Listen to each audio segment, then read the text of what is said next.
You know, it's interesting because when I started to do art, I was mainly interested in the way the brain is actually. I was very interested in the way that the brain is actually functioning and how do we understand things and how do we perceive things. And I think that's the reason why I was in close contact with Michel Gondry, because I think he was also into these kind of questions. Then I think the work has shifted into another direction that is still about perception, but it was more about an analytic position about what does culture produces. Yeah, how culture expresses itself in different kind of productions. How the two things are connected, I'm not sure I will be able to analyze that here, but I think that's the two main tendencies of the work, I think. It seems that more and more there is this necessity, art needs, or art is asked to talk to everyone, everybody, and so, which I'm not sure I'm very happy about. I think I don't have any problem with the idea that art could only talk to few people, and I always say that art is not necessarily for all, but only for everybody who thinks it is for them. So, but I think we go towards the direction of culture today is that art has to talk to everyone.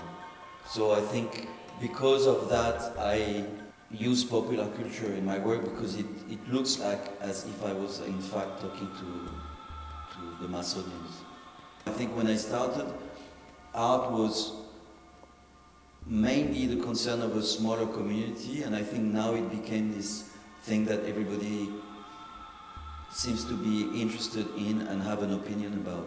I was a friend of, I was Michel's friends, and we were like always exchanging ideas. And then I can't really say I ever collaborated with Michel, and certainly not Charles Kaufman. That I don't think we ever talked to each other. Maybe we just said hello. But the thing is that we were changing ideas with Michel, and then one day he kind of liked one thing I proposed, one story I proposed, and he asked me if I could put it on paper, and I sold the rights to the film company, and that was it. I never really collaborated with the two of them, which I'm very sad, but I think it was very clear for them that they wanted to be autonomous, and so I sold the rights, and I only saw the film when it was, the next step was to see the film when it was done. I think just after the premiere of Eternal Sunshine, I proposed him to do an artwork together. And so we sat down and we tried to list all the elements that were common in his work and my work, and try to see how we could produce something that would be have an existence in both our works. And so we started with, I think very quickly we decided that erasure had to be an important element, because it was mainly how we started to talk about Eternal Sunshine, and that's what basically was the basic idea that I proposed when I sold the rights of the synopsis. So we started with erasure, and then quickly there was different things that we knew were common to both our work, like the idea of reversing things, and the revolving camera, the 360-degree rotating camera that we both use in some of our works.